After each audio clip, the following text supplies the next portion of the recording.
to lots of people about the Swachh Bharat movement. But do you think it will be successful? Will there be any change in India after this movement? Yes, surely. I do think that there will be a lot of change because this is a very unique movement, and it's not only the government who's participating but also the citizens. And they're working together. Yeah, they're working together. So the government is standing alongside the citizens. So I surely think it will be a success. Of course. So you think that it will be a success because both the government and citizens are working. Wonderful answer. Thank you. So we've asked the opinion of preschoolers, of primary students, and now we have some higher secondary students here with us. We have two people from class 8. They're here to give me their opinions on some questions that I'm going to ask them now. So Samad, right here I was talking to Sambrami about having a Swachh Bharat. So coming to a Swachh Bharat, what do you think are the criteria for having a clean India? And do you think that after the Swachh Bharat campaign, we will actually meet the criteria? The first criteria that would go in for Swachh Bharat would be the attitude of the people. Yes. The attitude really matters. I would like to give an example here. Say if there's a showpiece around and people try to meddle with it, so it leads to its spoilage. So we need to change our attitude towards our surroundings.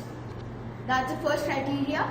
The second would be the active participation from everyone for nationalism and not just for the show of camera. All right. And do you think after the Swachh Bharat campaign, we would have meet the criteria that you had just said? Yes, of course. All right. So thank you to both of the class 8 students who have given us their opinions.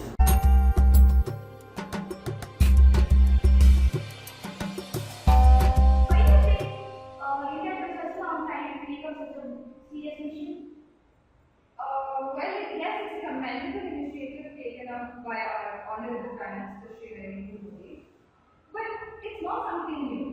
We knew that we had to have self-hygiene. We knew we had to keep our surroundings clean. We also knew that if we didn't do it, in future we may have to face challenges, problems. And it isn't also that we can't do it. Like if we move to Singapore, Dubai or the US, we follow as they say. We don't randomly go sit in the side of the footpath, or we don't sit in the roads. We restrict ourselves to whatever the rules and regulations are invalid in that particular country. So what I feel is, I don't think it was as necessary as then as now how much it is. Probably over the time, it has caused much more problems. But it's not that it wasn't required then. If we had taken a step immediately then we may not have to see these years. But it's never too late, as people say. And right now, we are doing a great job. I hope we continue to carry forward this. But after all, it's not something which, cleanliness is not something which a leader can invite us. It's up to us. It's up to us how we want to get it. It's up to us what kind of surroundings we want to live in. So we have to carry forward this. We should not stop this as this is not just an ice bucket challenge. Narendra Modi has made great popularity and has a lot of fame. And so probably through this, his words have a lot of power.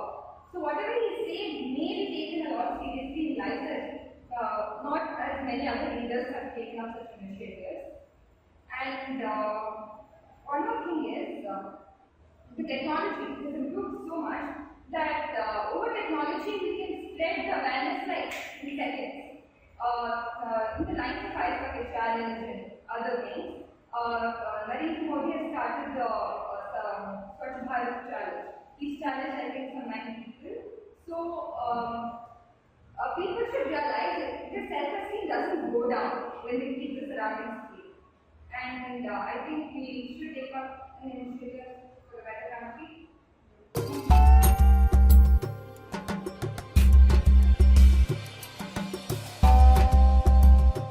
How would you differentiate your approach towards Swachh Bharat campaign with rural areas and other areas?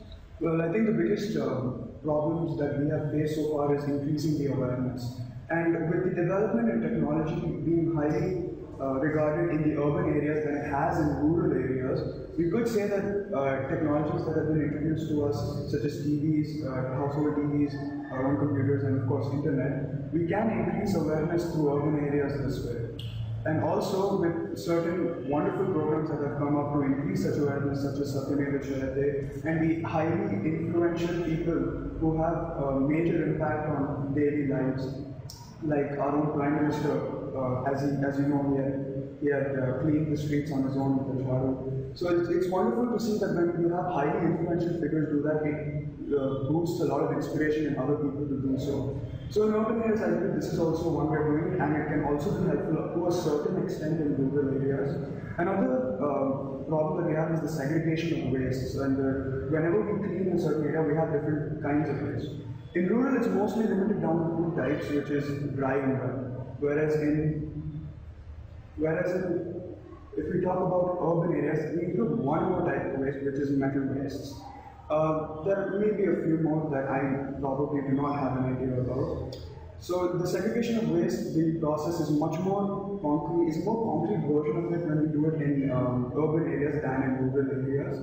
But in the end, I think, again, increasing awareness is the major idea behind approaching towards this campaign and making people believe that our country would do better as we decide to do one thing best at first, which is, of course, our problem in our country is cleanliness.